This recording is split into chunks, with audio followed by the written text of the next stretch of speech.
Me llamo Narciso Guerrero y vivo en un pueblo llamado Metlaltoyuca en el estado de Puebla. Este lugar está muy al norte, casi limitando con Veracruz.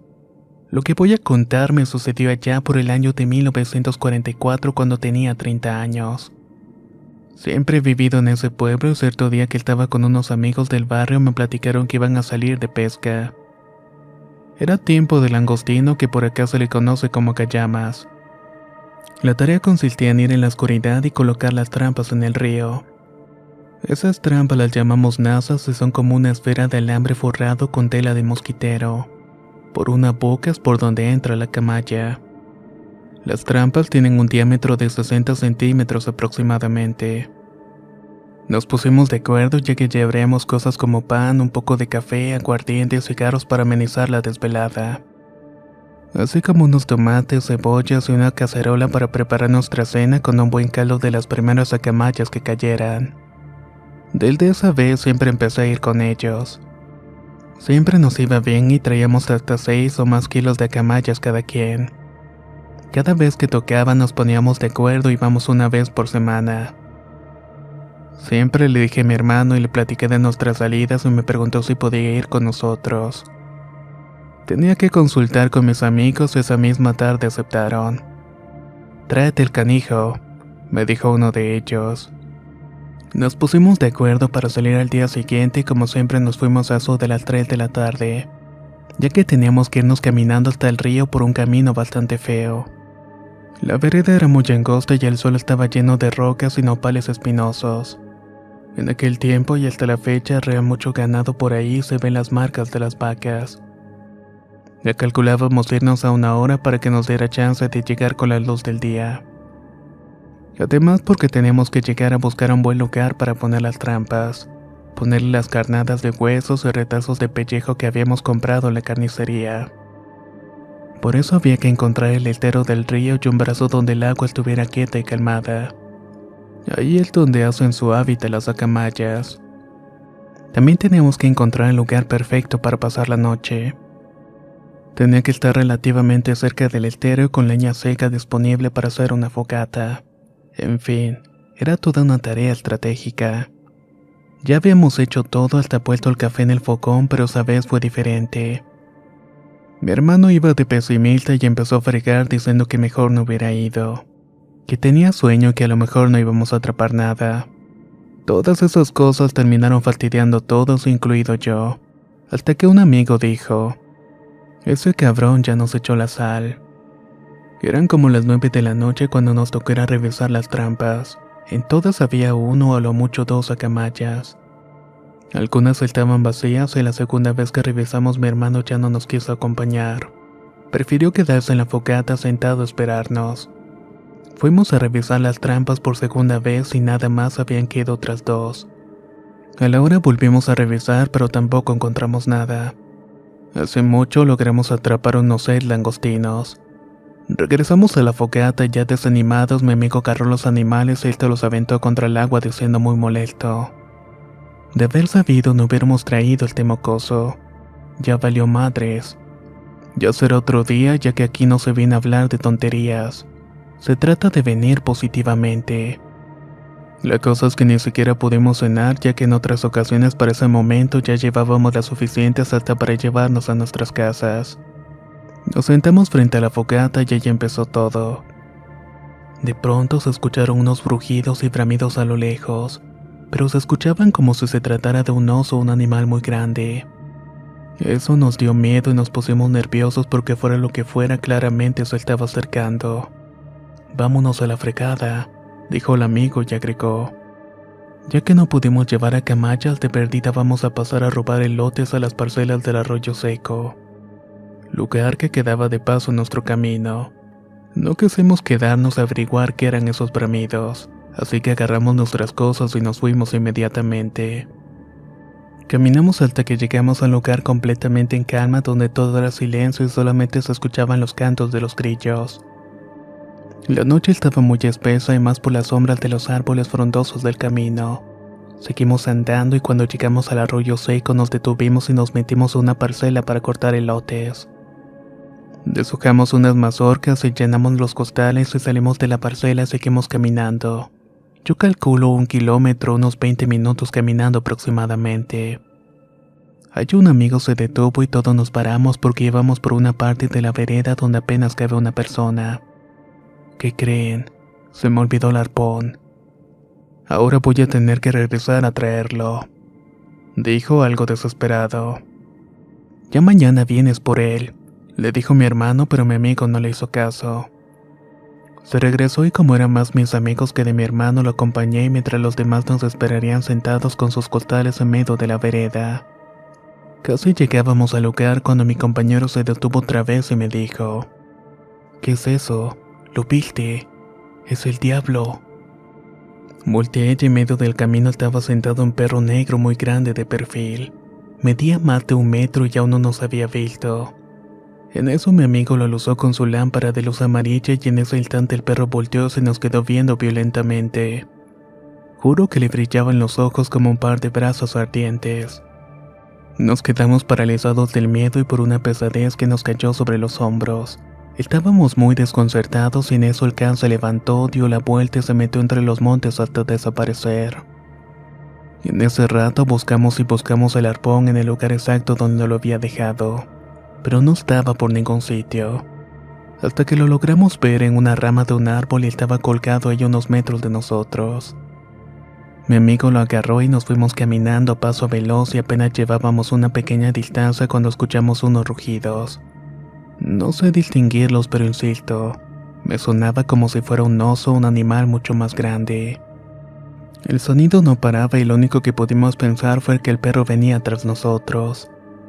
Percibimos que venía sobre nosotros y yo que iba atrás sentía que se me aventaba encima. Con el miedo que sentía ni siquiera me atreví a voltear hacia atrás y no sé en qué momento, pero me di cuenta que ya iba corriendo enfrente de mi amigo.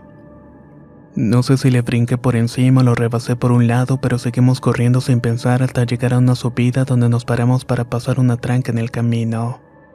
Ahí ya no escuchábamos nada y parecía que ya no nos iba siguiendo.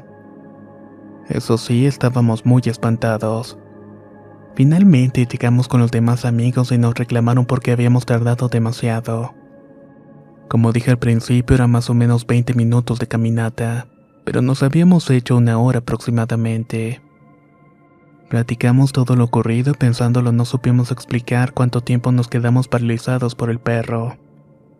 Pero para nosotros era cuestión de que solamente habían pasado unos cuantos minutos.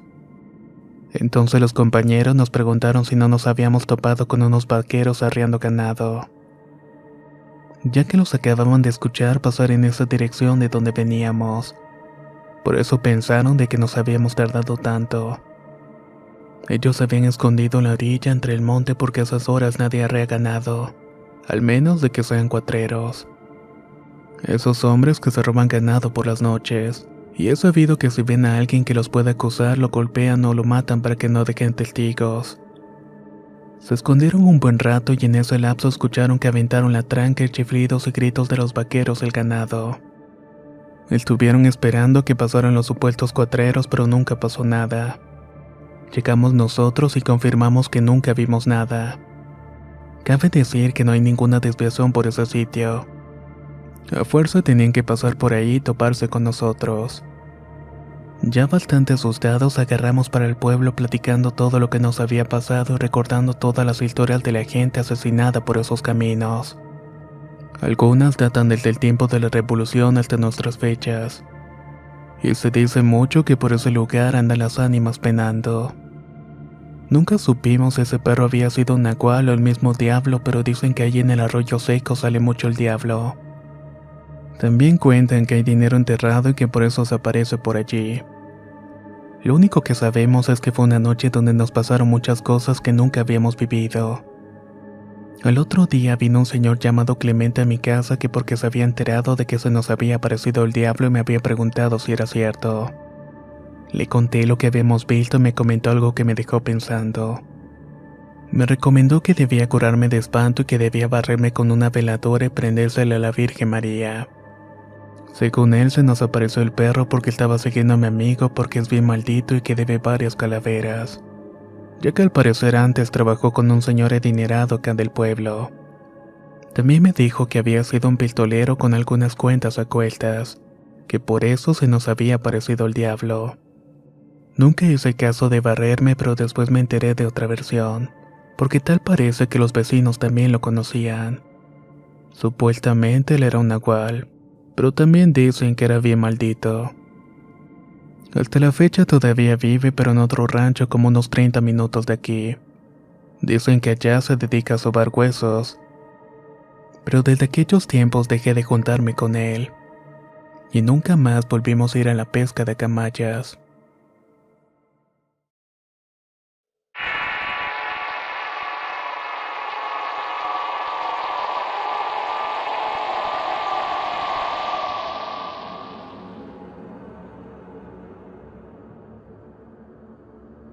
Tendría como 10 años cuando me pasó esto que voy a contar.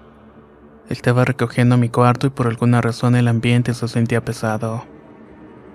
No sé por qué me dio por voltear una esquina del cuarto, justamente en el lado de la pared donde había un hueco. Por ahí fui que lo vi. Era un ojo grande y abierto mirándome con atención.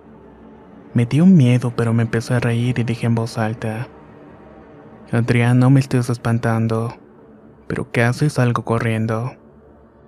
Adrián es mi primo, pero el ojo seguía ahí viéndome fijamente. Me molesté y salí a reclamarle, pero no había nadie. Además, tampoco había manera de que él se bajara tan rápido. Me acerqué donde pudiera estar el hueco en la pared, pero obviamente no traspasaba todo el muro. No había nada del otro lado.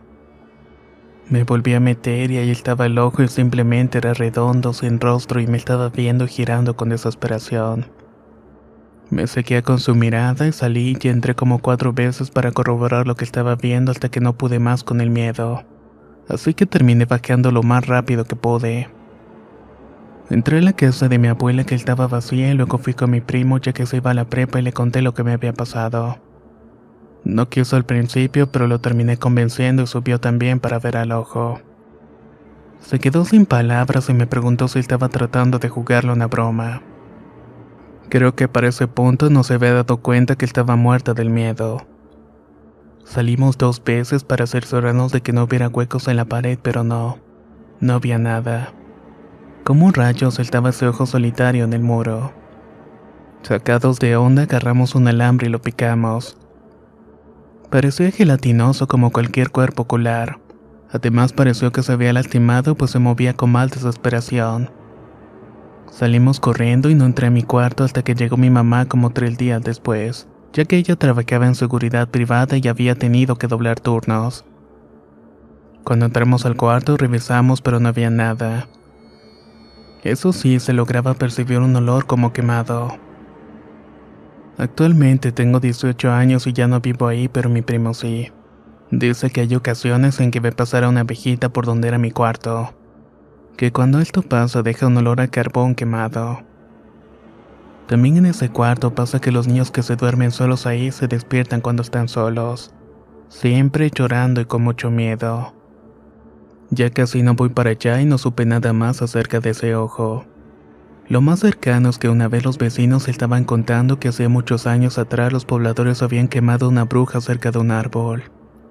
Un árbol que se encuentra justamente pegado a la casa de mis abuelitos.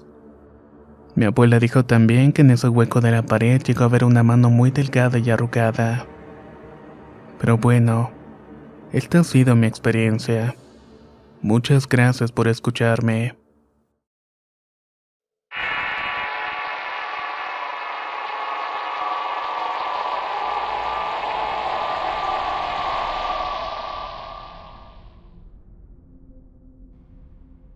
Vivo en Monterrey, pero soy de un pueblo llamado Ojo Caliente en Santa María del Río, San Luis Potosí. Voy a contar algunas experiencias que he tenido desde niño.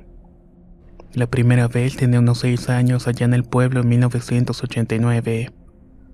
Estaba jugando pelotas con algunos de mis primos y todo parecía normal, pero de repente empecé a notar que había más niños que no conocía. Nunca los había visto en ese momento y además parecían de otro tiempo por su forma de vestir. Uno de ellos se me acercó y me dijo: Hola, me llamo Gilberto, ¿puedo jugar con ustedes? Le respondí que sí y empezó a platicar conmigo preguntándome mi nombre y el de mis primos. No sé si alguno de mis primos lo vio o sería la inocencia infantil de solo querer jugar a la pelota que no nos dimos cuenta de nada. Pasó un rato y ya cansados por tanto jugar dijo que ya se quería ir porque estaba sintiendo escalofríos. No le dimos importancia y en eso el niño se me acercó y me dijo que ya se iba. Le pregunté dónde vivía y me respondió: vivo cerca, pero cuando te des cuenta no te asustes. Lo tomé en broma, nos despedimos desde aquí como si nada. Después de ese día ya no lo volví a ver en los alrededores. Casi que lo había olvidado hasta que tiempo después, cuando falleció mi abuela paterna en el entierro, una tía me llevó a una tumba cercana. Me dijo que descansaba un hijo suyo que había fallecido siendo un pequeño. Ella se agachó a limpiar la lápida y colocar unas flores. El nombre se veía reluciente y se llamaba Gilberto. Esta historia también me pasó cuando era niño. Lo más curioso de todo es que sucedió cuando había luz de día. Estaba en el recreo de un día cualquiera de primaria y la escuela era de 2 pisos. Siempre acostumbraba a comer a un lado de las escaleras porque había mucha sombra. Ese día un par de niños empezaron a jugar bruscamente hasta que llegaron a los golpes y uno de ellos empujó al otro con tanta fuerza que cayó por las escaleras. Yo aventé mi lonche para ir a levantarlo porque quedó inconsciente. Llegaron algunos profesores y trataron de reanimarlo pero no reaccionaba. Ya había preocupación en el ambiente cuando de la nada salió una mujer vestida toda de blanco. No era ninguna profesora ni intendente.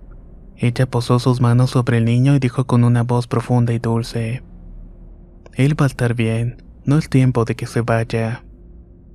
Lo más curioso es que nadie se dio cuenta de que estaba ahí, parecía que solamente yo la había visto y escuchado. El niño se despertó de golpe y ella ya no dijo nada.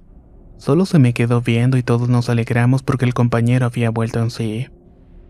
Como una semana después el niño se me acercó y pensó que me quería echar bronca igual que lo hizo aquel día. Pero ya que lo tuve frente a mí, solamente me dijo: gracias por ayudarle a mi mamá a salvarle la vida. Me quedé sin palabras en ese momento, pero intrigado. Luego investigué un poco sobre la vida de ese niño y supe que sus padres murieron trágicamente en un accidente en la carretera.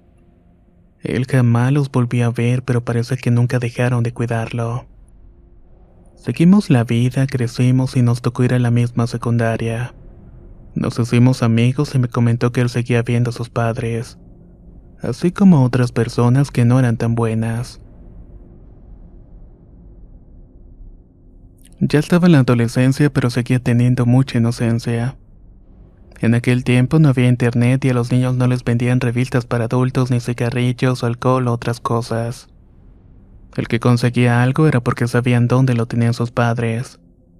La cosa es que una vez varios amigos y yo andábamos en exploración urbana.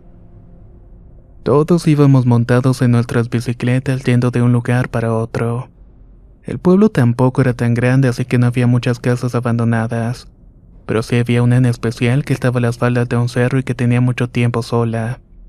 De esta manera emprendimos el camino hacia arriba. Algunos llegaron en bicicleta más rápido y algunos nos cansamos y fuimos llegando tiempo después. A otros de plano les dio miedo, se regresaron. En fin, entramos todos a la vez y era una casa bastante grande. Y aunque la fachada parecía estar totalmente abandonada, por dentro era todo lo contrario. Se podría decir que estaba muy bien conservada. Había algo de polvo y telarañas, pero era visible que alguien estaba viviendo allí. Sobre todo por el olor tan peculiar a humedad y cierto tipo de inciensos.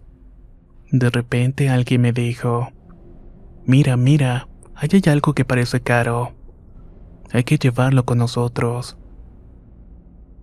Algunos estuvieron de acuerdo y otros nos reservamos porque parecía que sí vivía alguien en la casa. Pero mi amigo, insistiendo en tono burlón, dijo: ni modo, ya es mío ahora. Lo tomó y llevábamos un tiempo explorando esa casa y no nos percatamos de que estaba oscureciendo. Seguimos cuarto por cuarto sin encontrar nada interesante.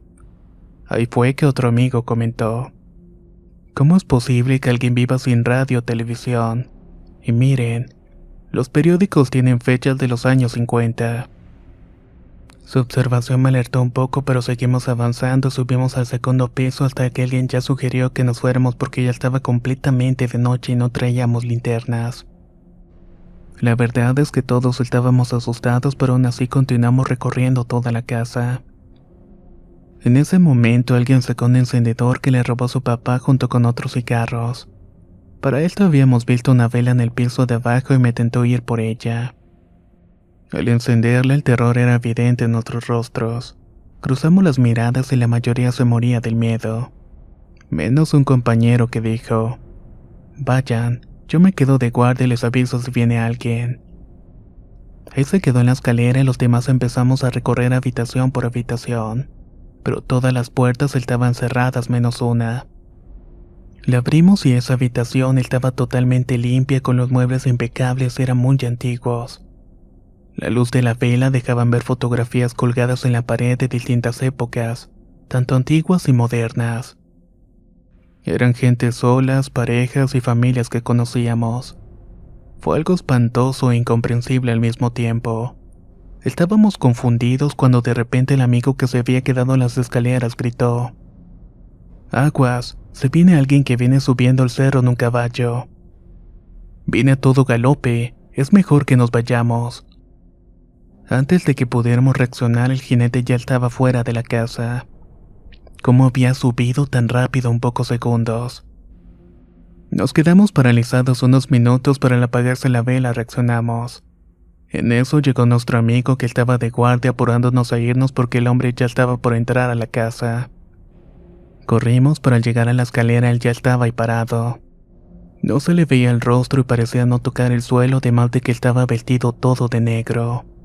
«Ya nos llevó, córranle todos», gritó un amigo muy asustado. Pero mientras todos salieron despavoridos, ni mi amigo de guardia ni yo pudimos movernos. Nos paralizamos y cuando intentamos movernos, el ser ya estaba frente a nosotros. Era muy alto y delgado, se quitó el sombrero y dijo con una voz muy grotesca: «¿Qué hacen aquí ustedes?».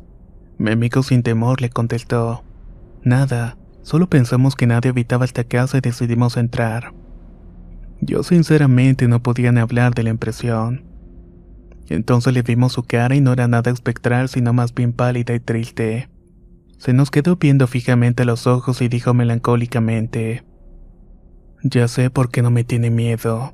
Aún son muy inocentes y sin malicia. Todavía tienen el corazón puro. Ojalá y siempre fueran así». Para esto de la nada se encendieron todas las luces de la casa al mismo tiempo y el hombre nos dijo con una voz más agradable y menos grave: «Vamos a la sala, tenemos mucho que hablar». «¿Eres el diablo?», preguntó mi amigo con la misma tranquilidad. «No, mi pequeño visitante, el verdadero diablo nadie aguantaría verlo, ni siquiera yo mismo. El mismísimo es un ángel muy poderoso que jamás vendría a la tierra. Los demonios que andan aquí son sus esclavos y se hacen pasar por él. Así que no dejen tentarse por esos tipos o van a terminar muy mal. Yo soy más bien alguien que no está vivo ni muerto». Con su voz más calmada se había pasado algo de la impresión. Me animé a decirle entonces que eso no existe. «Claro que sí existimos, amigo, pero no como en las películas. Nosotros detestamos la sangre humana. Más bien comemos vegetales o hierba como los venados o conejos. A veces sí tomamos sangre, pero en mi caso yo voy y la compro algún rastro». Ya más confiado le pregunté cuánto tiempo llevaba viviendo allí. «Más del que te imaginas.